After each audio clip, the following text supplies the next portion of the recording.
নমস্কাৰ, আপোনালোকক স্বাগতম জনাইছোঁ অসম ফিউচাৰ ইউটিউব চেনেললৈ। আশা কৰোঁ আপোনাৰ সকলো খবৰ ভাল। এই ভিডিঅ'টোত আজি আমি Srimanta Sankardev university of health ছায়েন্সৰ BSc nursing 2025 expected cut off কিমান হ'ব পাৰে তাৰ ওপৰত আলোচনা কৰিম। কিমান মাৰ্ক পালে আপোনালোকৰ ছেফ মাৰ্ক হ'ব পাৰে সেইটোৰ লগতে 2023 আৰু 24 কিমান কাট অফ গৈছিলে, কিমান মাৰ্ক গৈছিলে এইবিলাক আলোচনা কৰিম। ফুল কাট অফৰ এনালাইচিছ ভিডিঅ' হ'ব। যদি আপোনালোকে ভিডিঅ'টো স্কিপ কৰি চাই তেনেহ'লে বুজি নাপাব, স্কিপ নকৰাকৈ সম্পূৰ্ণকৈ চাব। বহুত কম সংখ্যক লোকে ভিডিঅ'টো শেষলৈকে চায়, আপোনালোকে স্কিপ নকৰাকৈ সম্পূৰ্ণকৈ চাব। আৰু যদি আমাৰ চেনেল প্ৰথমবাৰৰ বাবে আহিছে তেন্তে ছাবস্ক্ৰাইব কৰি কাষত থকা বেল আইকনটো অন কৰি দিব আৰু আমাৰ হোৱাটছআপ আৰু টেলিগ্ৰাম গ্ৰুপত জইন হৈ ল'ব, লিংক ডেছক্ৰিপশ্যনত দিয়া থাকিব। কাট অফটো বহুতকেইটা বস্তুৰ ওপৰত নিৰ্ভৰ কৰে, লাইক কিমান ষ্টুডেণ্টে এক্সামটো এটেণ্ড কৰিছে, এক্সামৰ হাৰ্ডনেছটো বা এক্সাম লেভেলটো কেনেকুৱা লেভেলৰ হৈছে এইবিলাকৰ ওপৰত নিৰ্ভৰ কৰে। প্ৰায় 15,000 পৰা 20,000 ষ্টুডেণ্টে ইয়াৰে এক্সাম দিয়ে, ইয়াতকৈ বেছি হ'ব পাৰে, এপ্ৰক্সিমেটলি আৰু 15,000 পৰা 20,000 থাকে। এই কাট অফখিনি 2023 আৰু 2024 বেষ্ট কৰি বনোৱা হৈছে। প্ৰথমতে আমি কৈ দিওঁ, Srimanta Sankardev university of health ছায়েন্সৰ BSc নাৰ্ছিং এণ্ট্ৰেন্স এক্সামটো 22 জুন তাৰিখে হৈ গ'ল। ইয়াৰে ৰিজাল্টৰ ওপৰত ডিটেইলছ ভিডিঅ' বনাম, ৰিজাল্টৰ পিছত কি হয় বা এইবিলাকৰ ভিডিঅ' আমি দি দিম। বাকী ৰিজাল্ট এতিয়ালৈকে দিয়া নাই, এইটো ভিডিঅ' আপলোড দিয়াতে ৰিজাল্টটো দিয়া নাই, হয়তো গোটেই পিছত চাব পাৰে না। এতিয়া 2023 কাট অফখিনি আমি আলোচনা কৰোঁ কলেজ ৱাইজ। প্ৰথমতে আহি গ'ল GMC regional college of Guwahati, GMC যিখন কলেজ আছে সেইখনৰ কথা আলোচনা কৰোঁ। সেইখনত আনৰিজাৰ্ভৰ 79+ গৈছিলে, EWSৰ কাৰণে 79+ গৈছিলে, OBCৰ কাৰণে 67+ গৈছিলে, SCৰ কাৰণে 77 গৈছিলে, ST প্লেনৰ কাৰণে 72 আৰু ST হিলছৰ কাৰণে 51। এতিয়া বহুতে ক'ব পাৰে যে SC আৰু ST প্লেনৰ কাৰণে কিয় হাইজ গৈছিলে, চিট কেপাচিটি কম আছিলে, চিট কেপাচিটিবিলাক থাকে ন ৰিজাৰ্ভেশ্যন, তেনেকুৱা ক্ষেত্ৰত OBCৰ কাৰণে বেছি ৰিজাৰ্ভেশ্যন আছিলে। নেক্সট আছাম মেডিকেল কলেজ ডিব্ৰুগড়ৰ কাট অফ, জেনেৰেলৰ কাৰণে 74+ গৈছিলে, নেক্সট EWSৰ কাৰণে 61, তাৰপিছত হৈ গ'ল OBCৰ কাৰণে 61+। এই কাট অফখিনি অভাৰঅল কাট অফে। এনেকুৱা আপোনালোকে নিশ্চয় জানে BSc নাৰ্ছিঙত 3-4 বাৰমান কাউন্সিলিং হয়, 3-4 বাৰত প্ৰথমবাৰতকৈ বাকীবাৰ কাট অফটো কম আহি থাকে, আৰু প্ৰথমবাৰ তুলনাত বাকী কিবাৰ চিট কেপাচিটিও কমি যায়। যিমান চিট কেপাচিটি আছে হয়তো 345 মান চিট কেপাচিটি থাকে।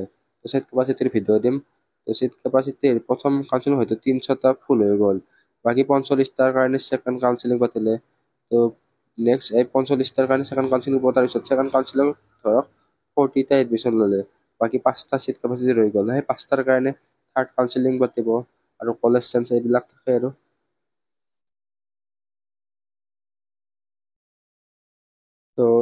নেক্সট OBCৰ কাৰণে 61+, আৰু বাকী এইটো SCৰ কাৰণে হৈ গ'ল 59, ST প্লেনৰ কাৰণে 56 আৰু ST হিলছৰ কাৰণে 48। 2023 কাট অফটো কম গৈছিলে, কাৰণটো হ'ল ইয়াতে হায়েষ্ট মাৰ্কটো 82 হৈছিলে, সেইকাৰণে ইয়াৰে কাট অফটো কম গৈছিলে। 2023 আপোনালোকৰ 82 থাকিলে আপোনালোকৰ টপ ৰেংক কৰিছিলে। এইবাৰ সেইটো নহ'ব পাৰে, কাৰণ প্ৰত্যেক বছৰে বেলেগ বেলেগ হয়। নেক্সট শিলচৰটো আপোনালোকে চাই ল'ব পাৰিব। শিলচৰটো হৈ গ'ল আনৰিজাৰ্ভৰ কাৰণে 62, নেক্সট EWSৰ কাৰণে 61, তাৰপিছত আহি গ'ল OBCৰ 55, নেক্সট SCৰ কাৰণে 57, ST প্লেনৰ কাৰণে 55, ST হিলছৰ কাৰণে 48। যোৰহাটত আনৰিজাৰ্ভৰ কাৰণে 57 গৈছিলে, নেক্সট গৈছিলে EWSৰ কাৰণে 56, তাৰপিছত OBCৰ কাৰণে 47, SCৰ কাৰণে 50, ST প্লেনৰ কাৰণে 52 আৰু ST হিলছৰ কাৰণে 46।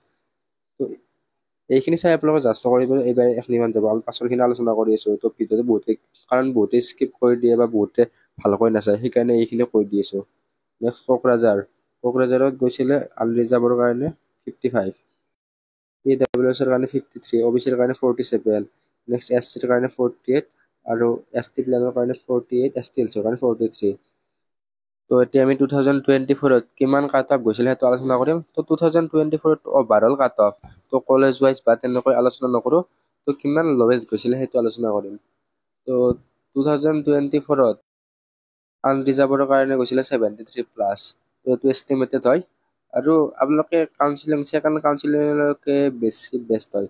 তাৰ ওপৰত মানে চিটবিলাক কম হৈ আহে, তো বেছি চিটৰ কাৰণে 10-20টা তেনেকৈ চিটৰ কাৰণে কাউন্সিলিং হয়। কিন্তু ফাৰ্ষ্ট কাউন্সিলিঙত গোটেইকেইটা চিটৰ কাৰণে তেনেকুৱাকৈ কাউন্সিলিং হয়। তো ফাৰ্ষ্ট আৰু ছেকেণ্ডটোৱে আপোনালোকৰ মেইন বুলি ধৰিব পাৰে। তো ৰেংকটো বেছি মেইনলি মেটাৰ কৰে, মাৰ্কটো কমা বাঢ়া হৈ থাকে, কিন্তু ৰেংকটো প্ৰায় এটা ষ্টেণ্ডাৰ্ড ফৰ্মতে থাকে বা চিমিলাৰে থাকে। তো ৰেংক 166 আপোনালোকে ধৰিব পাৰে, তো ৰেংক 180 মানলৈকে।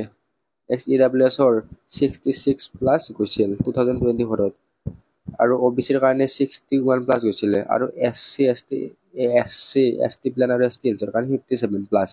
এইটো 2024ত এষ্টিমেটেড। তো ইয়াতকৈ কমা বাঢ়া বাৰু হৈ থাকে। এতিয়া আমি 2025ত কিমান এক্সপেক্টেড কাট অফ আৰু চিপ স্ক'ৰ হ'ব পাৰে সেইটো আলোচনা কৰিম। তো বেষ্ট অন 2023 এণ্ড 24ৰ হিচাপত এইখিনি এক্সপেক্টেড কাট অফখিনি বনোৱা হৈছে। তো কেটেগৰী ৱাইজ দিয়া আছে চেফ স্ক'ৰ, তো কিমান ৰেংকলৈকে যাব পাৰে এইবিলাক দিয়া আছে।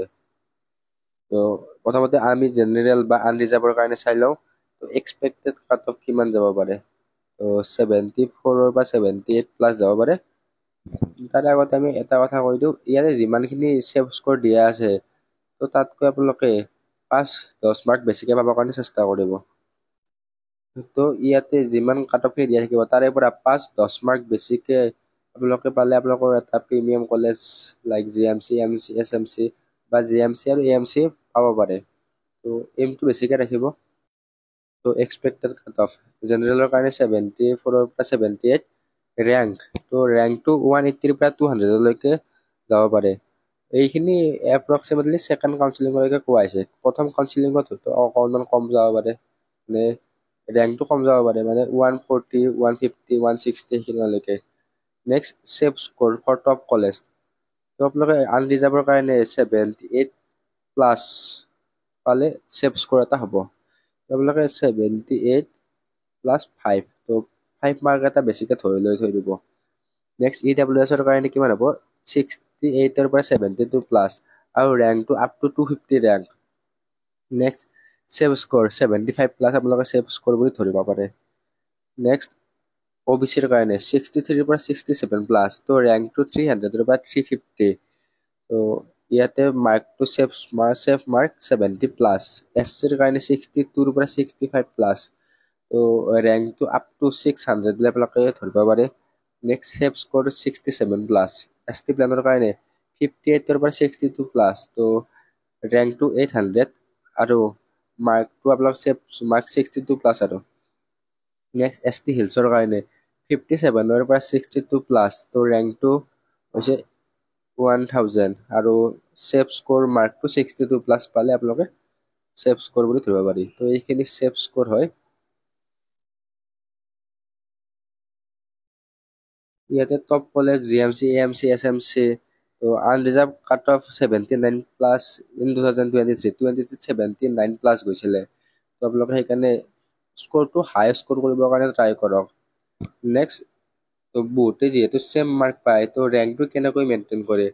তো ধৰক 100ৰ এক্সাম, তো এতিয়া 4টা ভাগ হৈ থাকে 25 মাৰ্ককৈ। তো ইয়াতে আপোনালোকে যদি বায়'লজিত হায়েষ্ট মাৰ্ক পায়, মানে আউট অফ 20 25 পালে। নেক্সট কেমেষ্ট্ৰিত 20, তাৰপিছত ফিজিক্সত 20, আৰু ইংলিছত 18, সেনেকৈ ধৰিলোঁ। আৰু চেম এজন ল'ৰাই চেম মাৰ্ক পাইছে আপোনাৰ দৰে, কিন্তু ইয়াৰ বায়'লজিত কম মাৰ্ক আছে। লাইক বায়'লজিত আছে 20, কিন্তু বাকী কেমেষ্ট্ৰিত আছে 25। তো বায়'লজিত 25 পোৱাজনে ৰেংকটো আগত দিব। মানে দৌৰে মাৰ্ক ছাপ'জ ধৰি ল'লোঁ 80 আছে, চেম মাৰ্ক দৌৰে A, B দৌৰে চেম মাৰ্ক 80। তো যিজন বায়'লজিত বেছি মাৰ্ক পোৱা আছে তাৰ ৰেংকটো হয়তো মানে 80ত ছাপ'জ ৰেংক ধৰি ল'লোঁ 50, ৰেংক 50, আৰু চেম ল'ৰাজনে কেমেষ্ট্ৰিত 25 পাইছে কিন্তু বায়'লজিত কম পাইছে, তেনেকুৱা ক্ষেত্ৰত তাৰ ৰেংক হৈ যাব 70। সেনেকুৱা ক্ষেত্ৰত এনেকুৱা হয়। তো ইয়াতে দিয়া আছে হায়াৰ মাৰ্ক বায়'লজি, তাৰপিছত কেমেষ্ট্ৰি, তাৰপিছত ফিজিক্স, তাৰপিছত ইংলিছ। তো এতিয়া তো আমি যিটো চেভ স্ক'ৰ দিলোঁ তাতকৈ আপোনালোকে 5ৰ পৰা 10 নম্বৰ বেছিকৈ উঠাব ট্ৰাই কৰিব, তেতিয়া আপোনালোকে বেছি ভাল হ'ব বা এখন ভাল কলেজত ছিট পাব। তো বাকী তলৰ ফালে 2024ৰ কাট অফখিনি দিয়া আছে, তো সেইখিনি চাই ল'ব পাৰিব আপোনালোকে। তো বাকী এইটো আমাৰ ৱেবছাইট হয় eduasamplus.com, ইয়াতে আপোনালোকে সকলোবিলাক ডিটেইলছ পাই যাব, সকলোবিলাক ডিটেইলছ আপোনালোকে চাই ল'ব পাৰিব। তো গুগলত চাৰ্চ কৰিলে ডাইৰেক্টলি পাই যাব। ইয়াতে BSc নাৰ্ছিঙৰ কাট অফ দিয়া আছে, নেক্সট IOCL BSc নাৰ্ছিঙৰ এপ্লিকেশ্যন ফৰ্ম কেতিয়া ৰিলিজ হ'ব সকলোবিলাক দিয়া আছে। আমি সকলোবিলাকৰ ডিটেইলছ আলোচনা কৰিম, তো আপোনালোকে চেনেলটো ছাবস্ক্ৰাইব কৰি থৈ দিব। আৰু ইয়াৰ পিছত ৰিজাল্ট দিয়া বা কাউন্সিলিং প্ৰচেছ এই সকলোবিলাকৰ কাৰণে আমাৰ হোৱাটছএপ গ্ৰুপবিলাক জইন হৈ ল'ব। তো কাউন্সিলিংবিলাক আপোনালোকে মিছ কৰি দিলে বহুত প্ৰব্লেম হৈ যাব। তো সেইকাৰণে টাইম টু টাইম পুৰা লেটেষ্ট আপডেট পাবৰ কাৰণে আমাৰ হোৱাটছএপ আৰু চেনেলটো ছাবস্ক্ৰাইব কৰি থৈ দিব। তো এই ভিডিঅ'টোত এইখিনি আছিল, আপোনালোকে কাট অফবিলাক গমেই পালে, মানে কিমান যাব পাৰি এক্সপেক্টেড এটা কাট অফ বনাব ট্ৰাই কৰিলোঁ। এক্সামৰ ৰিজাল্ট দিয়াৰ পিছত কিছু সাল সলনি হ'লে আমি নিশ্চয় আৰু ভিডিঅ' বনাই আপোনালোকক জনাই দিম। তো ৰেংক ৱাইজো আমি ভালকৈ পুৰা কলেজ ৱাইজ তেনেকৈ ৰেংক ৱাইজো ভিডিঅ' দি দিম। তো আপোনালোকে চেনেলটো ছাবস্ক্ৰাইব কৰি থৈ দিব। আৰু এই ভিডিঅ'ত এইখিনি, ধন্যবাদ।